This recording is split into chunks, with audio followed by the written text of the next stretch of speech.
Hello student, आस्था study classes में आपका स्वागत है। पिछले वीडियो लेक्चर में हम लोग मैट्रिक्स से रिलेटेड थ्योरी को पढ़े थे और इस वीडियो लेक्चर में उन थ्योरियों से रिलेटेड न्यूमेरिकल प्रॉब्लम को सॉल्व करेंगे। तो हम लोगों के पास पहला न्यूमेरिकल प्रॉब्लम दिया गया है कि आव्यूह ए जो कि दिया गया है, इस आव्यूह ए की हमें कोटि बताना है और इसमें दूसरा बताना है कि अवयवों की संख्या और तीसरा बताना है कि अवयव A13, A21, A33, A24, A23 ये सब बताना है। ठीक है ना। तो आइए इस प्रॉब्लम को सॉल्व करते हैं। देखिए दिया है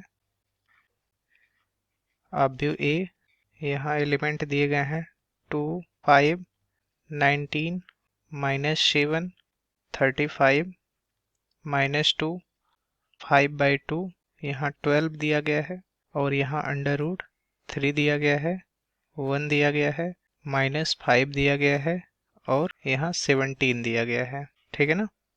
देखिए इस आव्यूह में जो पंक्तियों की संख्या है वह है, ये फर्स्ट पंक्ति हो गई, ये दूसरी पंक्ति हो गई और ये तीसरी पंक्ति हो गई। ठीक है ना। पंक्ति को हम लोग रो भी कहते हैं, इंग्लिश में हम लोग रो कहते हैं। ठीक। और स्तंभों की संख्या की बात करें तो ये पहला स्तंभ हो गया और ये दूसरा स्तंभ हो गया और ये तीसरा स्तंभ हो गया और ये चौथा स्तंभ हो गया। स्तंभ को हम लोग कॉलम भी लिखते हैं। ठीक है ना। और हम लोग जानते हैं कि ऑर्डर ऑफ मैट्रिक्स जो होता है वह m इंटू n होता है, जहां m जो है वह रो को रिप्रेजेंट करता है, नंबर ऑफ रो, और n जो होता है नंबर ऑफ कॉलम को रिप्रेजेंट करता है। तो यहाँ नंबर ऑफ रो जो है वह 3 है और नंबर ऑफ कॉलम जो है वह 4 है। तो ऑर्डर ऑफ मैट्रिक्स जो होगा वह 3 इंटू 4 होगा। ठीक। तो यहाँ हम लोग लिख सकते हैं पहला आव्यूह ए की कोटि 3 इंटू 4 होगी।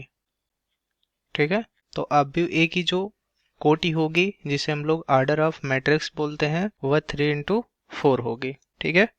दूसरा इसमें कह रहा है अवयवों की संख्या।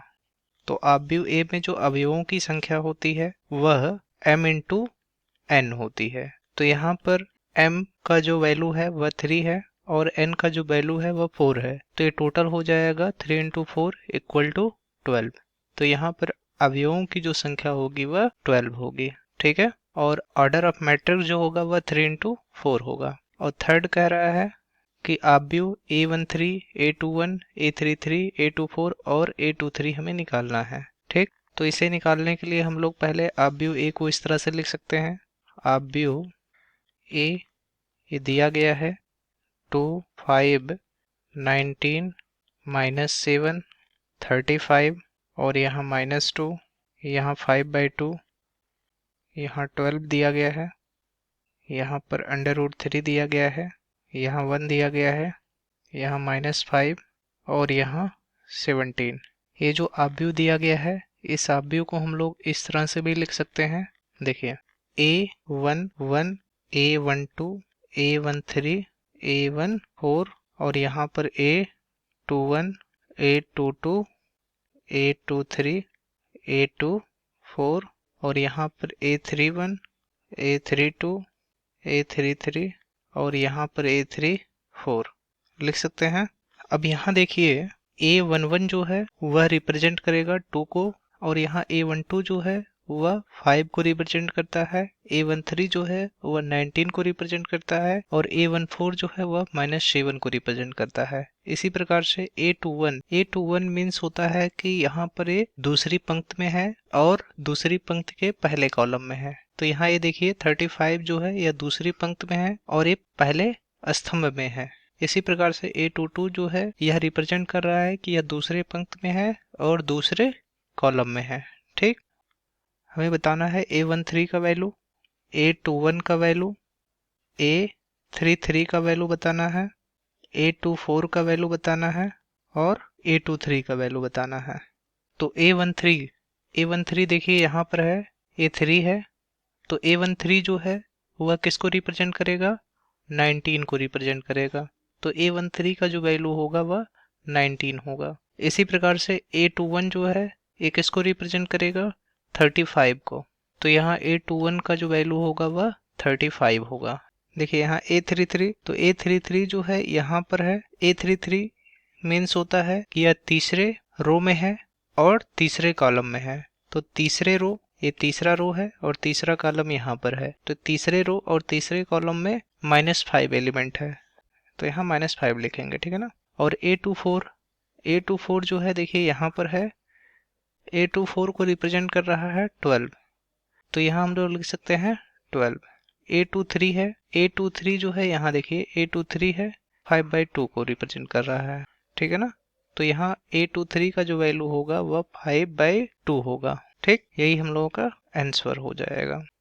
तो देखिए क्वेश्चंस में दिया गया था आव्यूह A, और इस आव्यूह A की कोटि हमें बताना था। तो देखिए इसमें ये पहली पंक्ति हो गई, ये दूसरी पंक्ति और ये तीसरी पंक्ति हो गई, और यहाँ ये पहला स्तंभ, ये दूसरा स्तंभ, ये तीसरा स्तंभ और ये चौथा स्तंभ हो गया। तो इसका जो ऑर्डर होगा जिसे हम लोग कोटि कहते हैं वह m×n होता है, और m जो है वह नंबर ऑफ रो को रिप्रेजेंट करता है, और n यहाँ पर नंबर ऑफ कॉलम को रिप्रेजेंट करता है। तो यहाँ नंबर ऑफ रो 3 है और नंबर ऑफ कॉलम 4 है, तो इसकी जो कोटि होगी जिसे हम लोग ऑर्डर बोलते हैं वह 3×4 होगा। तो आव्यूह A की जो कोटि होगी वह 3×4 होगी, और इसमें अवयवों की संख्या बताना है जिसे हम लोग नंबर ऑफ एलिमेंट्स भी कहते हैं। तो इसमें अवयवों की जो संख्या होगी वह m×n होगी। m की जो वैल्यू है वह 3 है, n की वैल्यू 4 है, तो 3×4 = 12।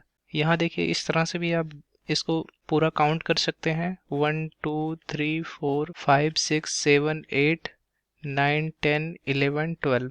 यहाँ देखिए नंबर ऑफ एलिमेंट 12 है, तो यहाँ से भी आप देख सकते हैं, और या फिर डायरेक्टली आप लोग यहाँ पर लिख सकते हैं 3×4 = 12, ठीक। और हमें तीसरा बताना था A13 का वैल्यू। तो आव्यूह A जो है इसको हम लोग इस तरह से भी लिख सकते हैं A11, A12, A13, A14, A21, A22, A23, A24, A31, A32, A33 और A34। यहाँ पर A11 रिप्रेजेंट कर रहा है 2 को, A12 जो है वह रिप्रेजेंट कर रहा है 5 को, इसी तरह से A13 जो है वह 19 को रिप्रेजेंट कर रहा है, A14 जो है वह -7 को रिप्रेजेंट कर रहा है। तो यहाँ पर जो क्वेश्चन हमारा पूछ रहा था कि A13 एलिमेंट्स में बताना था, तो A13 एलिमेंट्स देखिए यहाँ पर है, ये रिप्रेजेंट कर रहा है 19 को, तो यहाँ A13 का जो वैल्यू होगा वह 19 होगा। A21 रिप्रेजेंट कर रहा है 35 को, तो यहाँ 35 होगा इसका वैल्यू।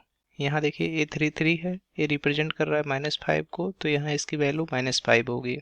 ऐसे देखिए A24 जो है वह रिप्रेजेंट कर रहा है 12 को, तो यहाँ इसकी वैल्यू 12 होगी। A23 रिप्रेजेंट कर रहा है 5/2 को, तो यहाँ A23 एलिमेंट का जो वैल्यू होगा वह 5/2 होगा, ठीक है ना। आई होप आपको ये पूरा प्रॉब्लम का आंसर समझ में आ गया होगा। Thank you.